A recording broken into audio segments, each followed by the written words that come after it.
Friends, ನಿಮ್ಮೆಲ್ಲರಿಗೂ ನನ್ನ YouTube ಚಾನಲ್ಗೆ ಸ್ವಾಗತ. ಫ್ರೆಂಡ್ಸ್, ಇವತ್ತು ನಾನು ನಮ್ಮ ಮನೇಲಿ ಬಿಸಿ ಬಿಸಿ ಗೋರಿಕಾಯಿ ಸಾಂಬಾರನ್ನ ಮಾಡಿದ್ದೀನಿ. ಟೇಸ್ಟ್ ಮಾತ್ರ ತುಂಬ ಚೆನ್ನಾಗಿ ಬಂದಿತ್ತು. ಆ್ಯಕ್ಚುಲಿ ಇದು ನಮ್ಮ ಅತ್ತೆ ಹೇಳ್ಕೊಟ್ಟಿರೋ ರೆಸಿಪಿ. ಬನ್ನಿ ಹೆಂಗೆ ಮಾಡೋದಂತ ನೋಡ್ಕೊಂಬರೋಣ. 1/4 kg ಅಷ್ಟು ಗೋರಿಕಾಯಿ ತೊಗೊಂಡಿದ್ದೀನಿ. 1 ಕಪ್ ಅಷ್ಟು ಬೇಳೆ, 2 ಟೊಮೊಟೊ, 1 ಈರುಳ್ಳಿ. ಇವಾಗ ಇದನ್ನೆಲ್ಲ ಹಚ್ಚಿ ಬೇಳೆ ವಾಶ್ ಮಾಡ್ಕೊಂಡು ನಾನು ಹಾಕ್ಕೊಂಡಿದ್ದೀನಿ.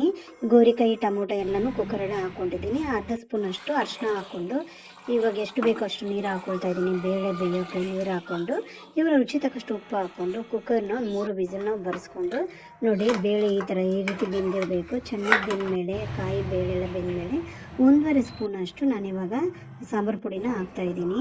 ನೋಡಿ, ಸ್ವಲ್ಪ ಹುಣಸೆ ನೀರನ್ನ ಹಾಕ್ಕೊಳ್ಳೋಣ. ನಿಂಬೆಹಣ್ಣು ಗಾತ್ರಗಿನ ಸ್ವಲ್ಪ ಜಾಸ್ತಿ ಇರಲಿ ಹುಣಸೆಹಣ್ಣು. ಸ್ವಲ್ಪ ಉಪ್ಪು, ಹುಳಿ, ಖಾರ ಎಲ್ಲ ಜಾಸ್ತಿ ಇದ್ದರೆ ಚೆನ್ನಾಗಿರುತ್ತೆ. ಇವಾಗ ನಾನು ಇದಕ್ಕೆ ತುರಿದಿರೋ ತೆಂಗಿನಕಾಯಿ, 1 ಇಡೀ ತೆಂಗಿನಕಾಯಿನ ಹಾಕ್ತಾಯಿದ್ದೀನಿ.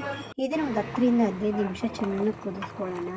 ಆಮೇಲೆ ಇದಕ್ಕೆ ಸಾಸಿವೆ, ಹಿಂಗು, ಕರಿಬೇವು ಸೊಪ್ಪಿನ ಒಗ್ಗರಣೆ ಕೊಡ್ತಾಯಿದ್ದೀನಿ.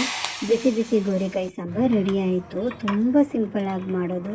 ಯಾರು ನಿಮ್ಮ ಮನೇಲಿ ಇದೇ ಥರನೇ ನಾನು ಗೋರಿಕಾಯಿ ಸಾರು ಮಾಡೋದು ನಮ್ಮ ಮನೇಲಿ ಅನ್ನೋರು ನನಗೆ ಕಮೆಂಟ್ ಮಾಡಿ.